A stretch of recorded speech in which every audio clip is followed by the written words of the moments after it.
Olá pessoal, boa noite. Estamos aqui com muita alegria para mais um live aqui da clínica. E hoje a gente vai abordar um tema que é super importante, sabe? Que cada vez mais comum aqui na nossa clínica, que é essa questão da baixa reserva ovariana, né? Primeiro falar um pouquinho do título. Esse título é uma provocação, na verdade, porque muitas pacientes hoje, elas me mandam, elas vêm aqui no consultório e falam, doutor Georges, eu sei que eu tenho baixa reserva ovariana, a gente vai falar um pouquinho sobre isso, sobre esse diagnóstico, como que eu posso melhorar isso? Né? Como que a gente faz para melhorar? Na verdade, pessoal, a resposta é a seguinte, não tem muito como a gente melhorar a reserva ovariana. Quer dizer, a reserva ovariana, ela é algo que não tem como a gente voltar a ter uma reserva ovariana boa diante de uma má reserva ovariana. Tá?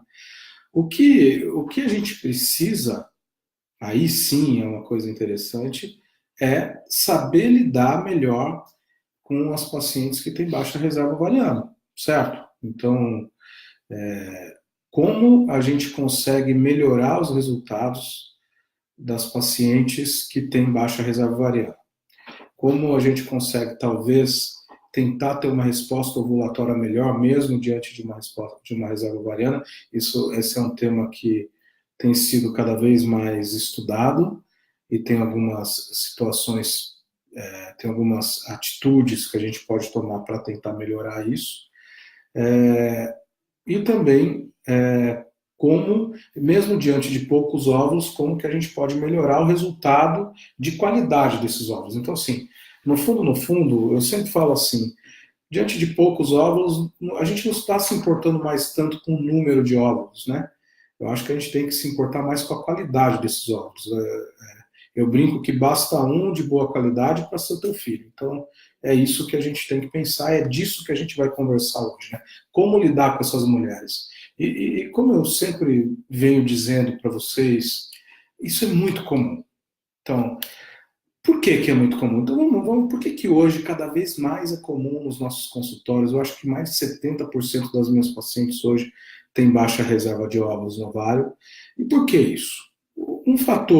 Alguns fatores que têm levado a esse aumento na chance das mulheres terem baixa reserva de óvulos no ovário, né?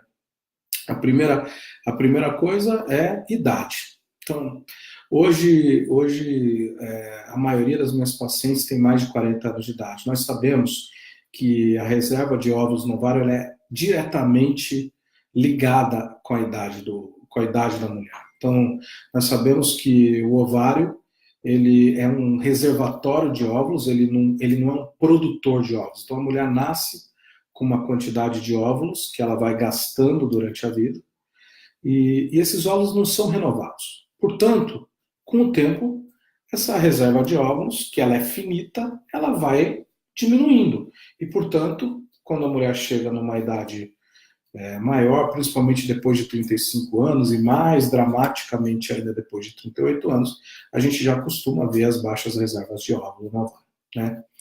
Além da questão da idade, a gente também tem um aumento aí das mulheres que nos procuram e que têm endometriose. A endometriose é uma doença que tem uma repercussão inflamatória na pelve e essa inflamação pélvica ela pode levar, dentre outros fatores, né, a uma perda ovulatória mais rápida. Então, é muito mais comum em mulheres com endometriose terem uma baixa reserva de óvulos por destruição dos óvulos por esse processo inflamatório. Então, é mais cedo que acaba acontecendo normalmente em mulheres com endometriose essa baixa reserva ovulatória, né? Além dessa questão da endometriose e da idade, hoje em dia tem sido muito discutido nos nossos congressos a, a questão nutricional e de estilo de vida. Então, por exemplo, mulheres tabagistas, elas costumam também ter uma perda de óvulos mais rápida do que mulheres que não fumam, isso é muito importante, tá? Mulheres que têm, ou que têm um índice de massa corpórea muito baixo, ou seja, são muito magras, ou mulheres que são obesas também costumam ter uma reserva de óvulos mais baixa, e grandes estudos mostram que alguns fatores da poluição atmosférica também têm predisposto essas mulheres a terem cada vez mais rapidamente baixas reservas de óvulos no ovário. Então, a gente vive hoje num meio bastante poluído, como nós conhecemos, e infelizmente isso tem uma repercussão nessa diminuição da reserva ovulatória. Então, todos esses fatores em conjunto têm sido relacionados com esse aumento que a gente tem visto das mulheres com baixa reserva de óvulos no ovário. E o problema da baixa reserva é isso, quer dizer, que é diante de que isso vai dificultar a gravidez, principalmente diante de um tratamento de reprodução assistida, essas mulheres vão ter menos óvulos e, portanto, menos embriões e, portanto, teoricamente, menos chance de gravidez. Como lidar com isso? Primeiro, como fazer esse diagnóstico, né? Primeira forma, obviamente, é no histórico clínico, e aí você vai ver a idade da mulher, a presença de endometriose ou de alguma outra situação que possa ter uma repercussão na reserva de óvulos. Depois disso, 2 exames primordiais. Um deles é um ultrassom, que a gente gosta de fazer principalmente nos primeiros dias do ciclo menstrual, para fazer a contagem de folículos antrais, que a gente chama. Então, mulheres que têm poucos folículos antrais nos ovários, elas têm mais chance de ter baixa reserva de óvulos no ovário, né? E o principal exame, na minha opinião, hoje, que é o exame mais objetivo para avaliar essa questão, é o hormônio antimileriano, né? Então, mulheres com antimileriano aí, principalmente antimileriano menor do que 1, elas são mulheres que provavelmente vão ter uma má resposta à indução de ovulação, né? E nessas mulheres, o que nós podemos fazer, eu acho que esse é o fundamental, né? O que a gente pode fazer para tentar melhorar a resposta de óvulos, assim? É óbvio que não tem milagre para fazer, né, pessoal? Então, a gente não tem uma fórmula mágica que faça essa mulher começar a ter uma resposta ovulatória melhor, mas a gente tem algumas condutas que podem facilitar. A primeira coisa é pensar assim, dividir as pacientes com baixa reserva de óvulos em 2 grandes grupos, né? Aquela mulher com baixa reserva de óvulos, mas que tem menos de 35 anos de idade, esse é um grupo teoricamente de melhor prognóstico, e as mulheres com mais de 35 anos de idade, que vão ter baixa reserva de óvulos no ovário, esse é um grupo teoricamente de um prognóstico mais difícil, né? Na mulher com menos de 35 anos e baixa reserva de óvulos no ovário, uma das atitudes que a gente pode tomar é tentar usar um esquema de indução de ovulação um pouco mais potente do que a gente usaria em mulheres com reserva ovariana normal. Então, quer dizer, nesse grupo, vale a pena a gente dar uma forçada maior na indução de ovulação. Por quê? Porque é um grupo com prognóstico de resposta às medicações melhor.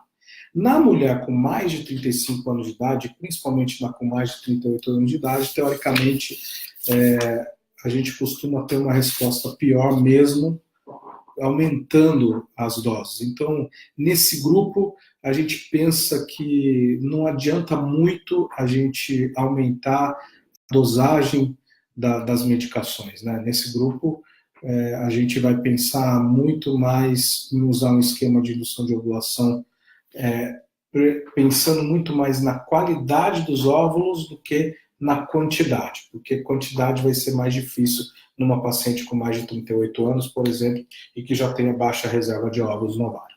Além disso, alguns estudos têm sido feitos para tentar entender se alguma medicação adjuvante à própria indução de ovulação poderia melhorar a resposta dessas mulheres à indução de ovulação.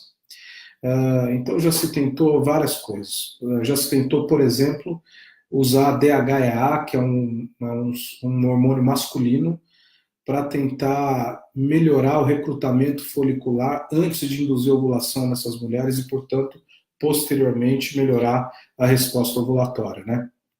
E a verdade é que, infelizmente, o DHEA não teve nenhuma repercussão positiva, em alguns casos, por aumentar a androgenização, de uma forma bastante significativa, tinha uma repercussão negativa na qualidade dos óvulos. Então, o DHA não é algo que hoje é aprovado para tentar melhorar a resposta ovulatória nessas mulheres, né?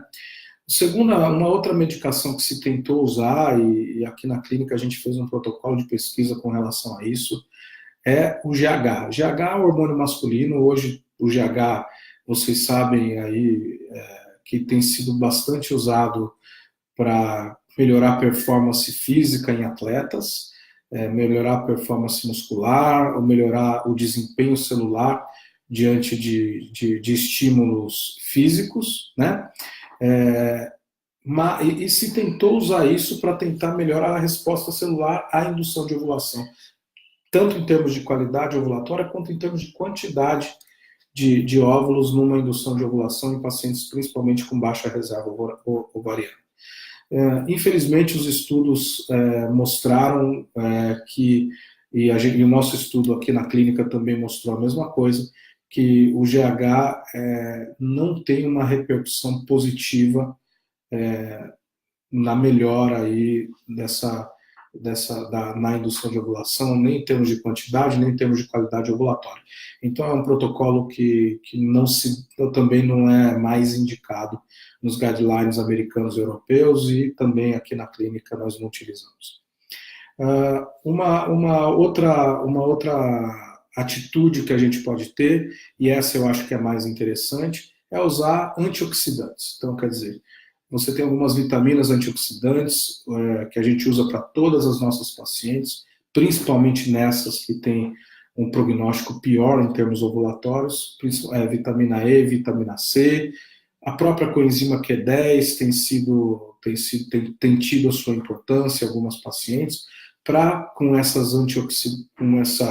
esse efeito antioxidante, você tentar melhorar principalmente a qualidade ovulatória, né? E o que hoje tem sido muito importante para a gente, isso sim tem vários estudos científicos mostrando que pode melhorar, principalmente em mulheres com mais de 35 anos e baixa reserva ovulatória, pode melhorar a resposta ovulatória, é o uso de testosterona. Então, usar testosterona em gel no ciclo anterior à indução de ovulação pode melhorar a resposta ovulatória dessas mulheres. Isso já tem estudos científicos que nos remetem e que nos permitem a usar isso na nossa prática clínica. Então, mulheres com mais de 35 anos, principalmente, que têm esse diagnóstico de baixa reserva ovulatória, a gente pensa no mês anterior ao uso à indução de ovulação, a gente fazer esse uso de testosterona em gel para tentar melhorar a resposta ovulatória nessas mulheres, né? Além disso, né, pessoal, então isso é fundamental, tá? Essa é uma conduta que a gente tem conseguido ter bastante sucesso. Uma conduta nova também, que não é que vai melhorar a resposta ovulatória num determinado ciclo, mas que pode, em um mês, fazer a gente ter mais óvulos. Vocês vão entender. Que é uma coisa que a gente tem chamado de dual stim. O que é isso?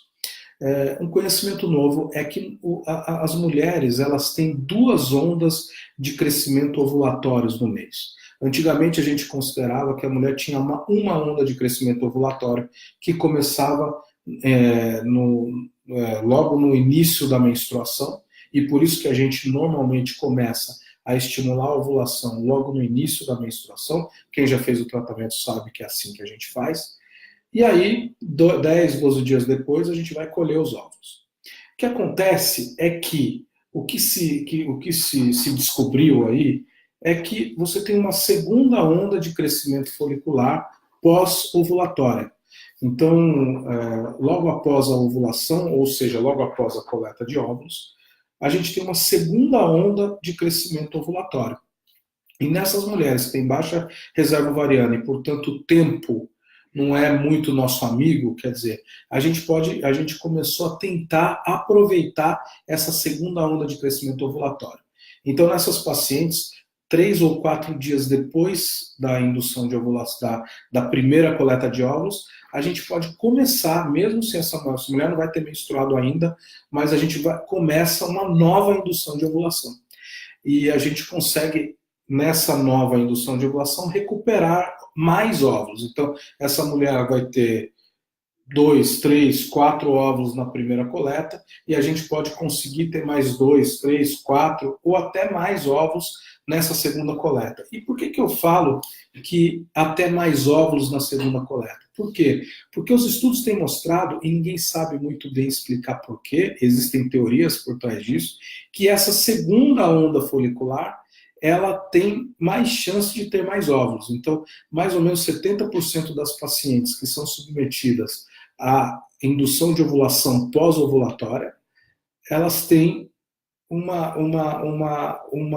crescimento ovulatório com mais óvulos. Por que isso? Uma das teorias que eu acho que hoje é a que mais discutida, parece que é a mais real, é que essa segunda onda ovulatória ela já está parcialmente estimulada pela primeira indução de ovulação que foi feita lá atrás.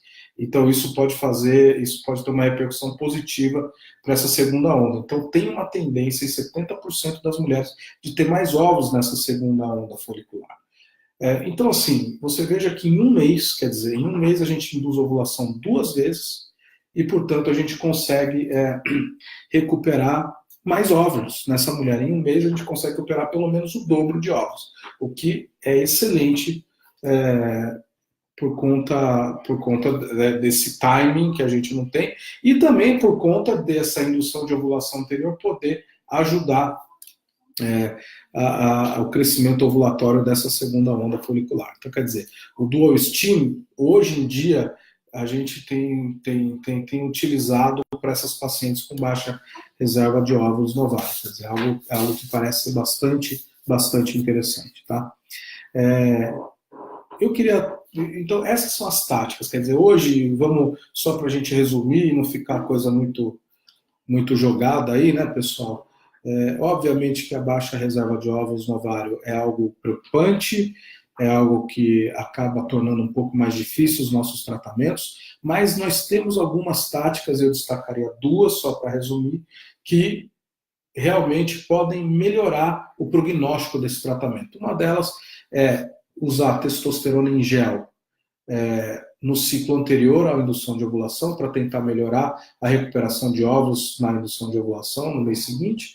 E a segunda é fazer essa dupla estimulação, dual stim, quer dizer, estimular a ovulação 2 vezes no mesmo mês, né? Estimular o que a gente faz normalmente, colher os óvulos, 4 dias depois começar uma outra estímulo para a coleta de óvulos alguns dias depois de novo, né? Quer dizer, você em um mês então consegue recuperar o dobro de óvulos normalmente. Então, quer dizer, essas são as 2 grandes novidades ou as 2 grandes atitudes que a gente pode tomar em mulheres com baixa reserva ovulatória, e a gente tem tido grandes resultados com isso, o que me deixa muito contente, porque normalmente era algo que era mais difícil antes de ter essas condutas, tá? Agora, eu acho que essa é uma introdução, né? E agora vamos para a parte mais interessante, né, pessoal? Vamos falar um pouquinho agora das perguntas que nós estamos recebendo, Eu queria estimular vocês, por favor, me perguntem. Eu estou aqui para responder. Na verdade, isso aqui é um bate-papo com vocês já me conhecem de outras lives. Eu estou aqui olhando aqui do ladinho, tanto no Instagram quanto no Facebook, várias pacientes que já passaram por aqui. Aliás, de novo, eu não me canso de dizer isso, vocês que são meu público cativo, eu agradeço demais, vocês todas. Eu estou vendo todas vocês aí, quero cumprimentar, quero deixar um beijo carinhoso, falar que eu estou com saudade de todas vocês. E para quem ainda não é nossa paciente, que vocês aproveitem bastante esses nossos bate-papos. E, por favor, me perguntem as coisas, que é isso que é o legal de estar aqui. Então, a primeira pergunta que eu vou responder é da Eliane Pereira da Silva. Ela me pergunta assim: vou fazer 45 anos mês que vem e parou de vir a minha menstruação quando eu tinha 39 anos de idade. Consigo fazer a inseminação? Meu esposo tem 60 anos. Olha, Eliane, assim, a gente tem que tentar entender o porquê que a tua menstruação parou. Provavelmente, pela tua faixa etária, você deve estar num período de menopausa. E numa situação como essa, se você realmente está na menopausa, óbvio que você precisa fazer esse diagnóstico, mas se isso for verdade, a única solução que a gente teria é um tratamento com doação de óvulos. Então, é possível você engravidar se tiver tudo bem no seu útero, sem problema nenhum.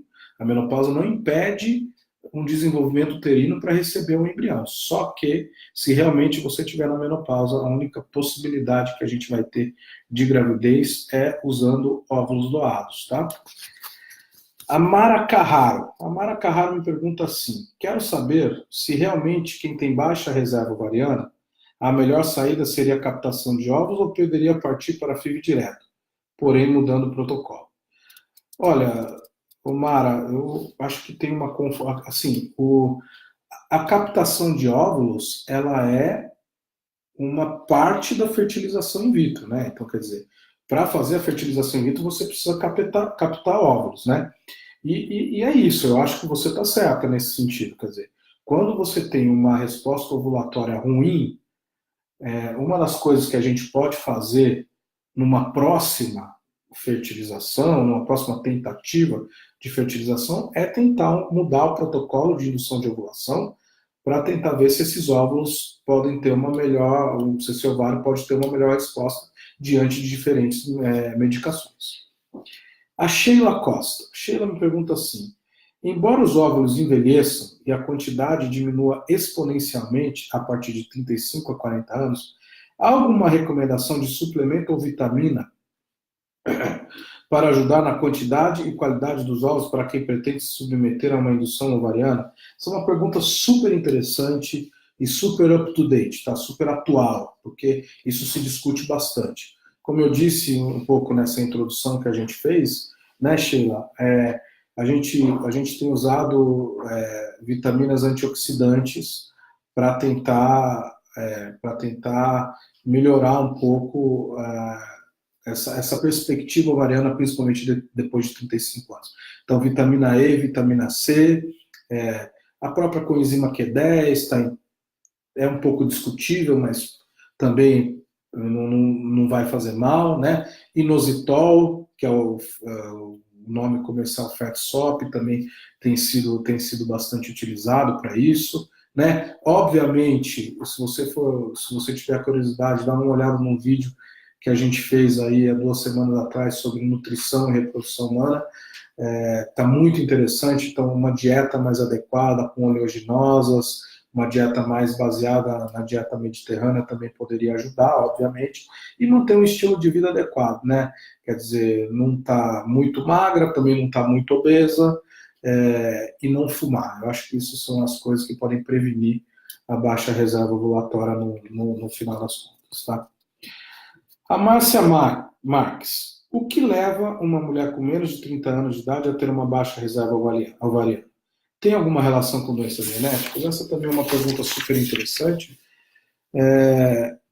Além da endometriose, que é uma doença que, em algumas mulheres, mesmo mais jovens, Márcia, poder levar a uma baixa reserva de óvulos, você tem sim algumas doenças genéticas, principalmente relacionadas ao cromossomo X, que poderiam também ser responsáveis por uma baixa reserva ovariana de forma bastante precoce, né? Então, toda mulher com menos de 35 anos que tem baixa reserva de óvulos no ovário, a gente, teoricamente, tem que fazer uma pesquisa de doenças genéticas, de novo, principalmente relacionadas à fragilidade do cromossomo X, porque elas podem estar relacionadas, sim, à baixa reserva de óvulos no ovário, tá? A Paula me pergunta assim, Paula Carina: Como melhorar a qualidade dos óvulos? Tive 4 embriões, mas todos com alteração. Puxa vida, Paula. Eu não sei exatamente quantos anos você tem, Paula, mas a verdade é que a alteração genética dos embriões ela não tem nada a ver com baixa reserva de óvulos no ovário, uma coisa não tem nada a ver com a outra, tem mais a ver com a idade da mulher e também, mesmo em mulheres mais jovens, com uma qualidade dos óvulos, né? A gente sabe que a gente, depois, por exemplo, até 35 anos de idade, 60% dos embriões que a gente vai analisar vão ter alterações, mesmo mulheres mais jovens, hein? Entre 35 e 39 anos, por volta de 70% dos embriões vão ter alterações, e depois de 40 anos chega em torno de 85 a 90% dos embriões que vão ter alterações. Então, assim, esses são números estatísticos, independente de qualquer coisa. A gente tenta, então, com aquelas atitudes que eu estava dizendo anteriormente, as medicações antioxidantes, tentar usar um esquema de indução de ovulação mais individualizado, talvez usando o gel de testosterona no mês anterior, tenta melhorar um pouco esse resultado, mas a gente não consegue muito fugir dessas estatísticas, né? Então, vai depender um pouco da tua faixa etária, Paulo, para a gente falar um pouco mais de prognóstico, tá? Michele. A Michele me pergunta assim, é verdade que quando a mulher já tem uma baixa reserva e precisa realizar cirurgia de salpingectomia, isso pode diminuir ainda mais? Puxa, Michele, essa pergunta é super interessante e é verdade, tá? Você tem o que acontece é o seguinte, o ovário, ele é irrigado por uma artéria que chama artéria ovariana. Essa, para a maioria das mulheres, é a principal fonte de irrigação ovariana.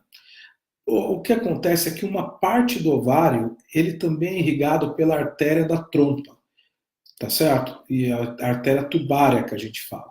Então, quando você faz uma salpingectomia, ou mesmo quando você faz uma laqueadura da trompa, você acaba diminuindo, você acaba ligando, você acaba destruindo essa artéria tubária e, portanto, diminuindo a irrigação sanguínea para aquele ovário. Mesmo que não seja a artéria principal do ovário, mas essa diminuição para algumas mulheres pode ser muito importante e, portanto, esse ovário começa a morrer mais cedo. É isso que acontece. Então, você tem uma tendência, assim, dessas mulheres terem uma baixa reserva ovariana mais precocemente. Tá? Samara. A Samara me pergunta assim, quem tem um estoque de óvulos bons, é bom congelar ou sempre terá uma boa reserva? Samara, pergunta importantíssima, e esse é um recado que eu quero dar, principalmente mulheres com boa reserva ovariana, mas que não têm uma perspectiva de engravidar. Por favor, pensem com muito carinho em congelar os óvulos. Por quê? Porque isto não é para sempre. Você não é porque tem uma boa reserva ovariana agora que vai ser assim para sempre, principalmente depois de 35 anos de idade, pessoal. Então, a melhor forma de não ter baixa reserva ovariana é preservar os óvulos se você não tem uma perspectiva de gravidez, tá? Isso é muito importante. A Elaine me pergunta, doutor, eu fiz laqueadura, tenho como engravidar? Tem como engravidar. Teoricamente, claro que você tem que ser avaliado, ver como é que são suas condições ovulatórias, uterinas, a condição de espermograma do seu marido, mas o fato é que uma paciente com laqueadura, normalmente a fertilização in vitro resolve o problema. Adriana, para o duplo estímulo, né, que é essa do estímulo, a pessoa toma as mesmas indicações usadas no primeiro estímulo? Olha, Adriana, depende da resposta que a gente teve no primeiro estímulo, né? Então, se você teve uma resposta esperada, satisfatória no primeiro estímulo, você tende a usar a mesma medicação no segundo. Agora, nada impede de, se a resposta foi muito ruim no primeiro estímulo, da gente mudar no segundo, tá? A Vlá Torres, ela me pergunta assim, uma dosagem do antimileriano que teve o valor de 1,52, um FSH de 5,4, mostra que é uma reserva adequada para a idade de 36 anos? Olha, 1,5 de antimileriano é uma reserva ovulatória, vamos dizer assim, mediana. Numa mulher de 36 anos, a gente normalmente espera uma reserva ovária normal, pelo menos mais que 2, 2,5 de antimileriano, tá? Mas 1,5 ainda é uma reserva de bom prognóstico. Acho que é algo que você não pode demorar muito para engravidar. Se tiver que fazer um tratamento, não demorar muito para fazer um tratamento, mas ainda tem um ótimo prognóstico aí no seu tratamento. Ah, Camila Alessio. E o uso do DHA? Camila, já respondi. O DHA, infelizmente, é algo que mais pode prejudicar do que ajudar, então é algo que não deve mais ser usado, tá? Fernanda Canelada, minha querida também. Tudo bem? Fernanda, acupuntura ajuda a ter mais óvulos? Puxa, é algo que já foi bastante estudado, Fernando. Eu gostaria que ajudasse, mas não ajuda, infelizmente, tá? A acupuntura, ela pode ser muito boa para deixar a gente um pouco menos ansioso, para talvez alguns estudos podem falar que pode melhorar um pouco a receptividade do útero aos embriões, mas não para melhorar a quantidade nem qualidade ovulatória, tá? O João Carlos, em relação à espessura do endométrio, existe mínimo e máximo? Qual oferece margem segura? João Carlos, isso aqui é uma coisa que tem mudado com o tempo, tá? Se você fosse me perguntar isso há uns 5, 6 anos atrás, eu ia falar que o mínimo é 8 milímetros, o máximo 15, 16 milímetros, tá? Na espessura do endométrio. Isso mudou, então, e é interessante, porque é uma mudança importante, né? Hoje, mais do que 6,5 milímetros, grandes estudos mostram que é a mesma coisa de ter 8, 10 ou 12. Então, quer dizer, hoje, a gente considera o mínimo 6,5. Menos que 6,5 a gente não gosta muito. E o máximo aí, de novo, 15, 16 milímetros. Mais do que isso não está legal. E a gente prefere tentar entender porque cresceu tanto esse útero. Porque a chance, quando você tem uma espessura de endométrio muito alta, a chance de ter desabamento do endométrio, portanto, um aborto é mais alto, tá? Boa pergunta. Andréa Lopes. Mulheres que retiraram os ovários teriam um bom resultado na FIV com ovulação? Sem dúvida nenhuma, a ovulação, ela não se importa, não importa se você tem ovário ou não para a ovulação. A ovulação é um tratamento que, quando realizado de uma forma correta, vai ter pelo menos aí 70% de chance de gravidez, inclusive nas mulheres que não têm que não tem ovário. Então, não influencia. O que vai influenciar nos resultados da ovulação é a qualidade dos óvulos da doadora, por isso que aqui na clínica a ovulação é feita com mulheres com menos de 30 anos de idade e saudáveis, e também na qualidade do útero dessa mulher que vai receber esses óvulos, tá certo? Tem mais alguma coisa? A Jennifer. Vou fazer 42 anos. Já tive 2 abortos espontâneos, sendo um último em julho. Fiz exame de antimileriano e o resultado foi 0,27. Fiz um ultrassom para a contagem, deu apenas 4 folículos. Jennifer, você, tanto pela idade quanto pelo antimileriano, tanto pela contagem de folículos atrás, você é uma pessoa que, obviamente, tem uma baixa reserva de óvulos no ovário, tá? Sem dúvida nenhuma.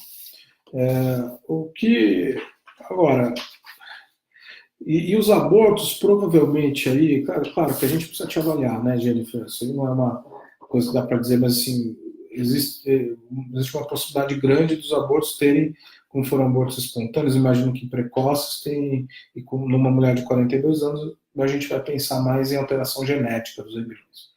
E aí, Jennifer, o melhor tratamento, você também me pergunta qual que seria o melhor tratamento aqui. A gente tem 2 possibilidades, né? Com 0,27 de antimileriano, não é impossível você conseguir engravidar com seus próprios ovos, então uma possibilidade é tentar mesmo assim fazer a fertilização in vitro com seus próprios ovos, talvez usando aquele gel de testosterona no ciclo anterior à indução de ovulação, usando as medicações antioxidantes, quem sabe fazendo duplo estímulo, tá certo? Mas aí pensando em fazer análise genética dos embriões antes de colocar no útero, tá certo? Então essa é uma possibilidade. E a outra possibilidade, dependendo do que você acha sobre isso, é a doação de ovos, né? Claro. Tá certo? Mais alguma coisa? A Jana. O Ovidrel é indicado em que situação? Olha, Jana, a gente usa o Ovidrel é uma das medicações mais importantes aí no final da indução de ovulação, quer dizer, ela é a medicação que vai fazer o final do amadurecimento ovulatório. Então a gente usa o Ovidrel para praticamente todas as pacientes no final da indução de ovulação que vão fazer coleta de óvulos. Você tem medicações alternativas ao Ovidrel, mas o Ovidrel é a mais utilizada na maioria dos casos, tá certo? É uma medicação fundamental normalmente, tá? Bom, pessoal, a gente está olhando aqui, eu acho que pelo menos por enquanto a gente não tem mais perguntas. A gente já está com 35 minutos aí de vídeo. Eu queria muito, muito, muito agradecer vocês todos por terem me ouvido de novo. Espero que tenha sido útil para vocês. Eu estou aqui, obviamente, como sempre eu falo, a gente está aberto para responder todas as perguntas, mesmo que não deu tempo de fazer agora as perguntas, a gente vai vendo nos próximos dias as perguntas que vão surgindo e eu vou respondendo aí nos comentários, tá? Eu queria muito agradecer vocês de novo, de coração, a todas as minhas. Estou vendo um monte de paciente minha aqui dando boa noite, dando coraçãozinhos e boa noite para vocês também, tanto no Instagram quanto aqui no Facebook. E, e eu vou me despedindo então de vocês. Boa noite para todos, obrigado pela paciência e vamos lá. Um beijo.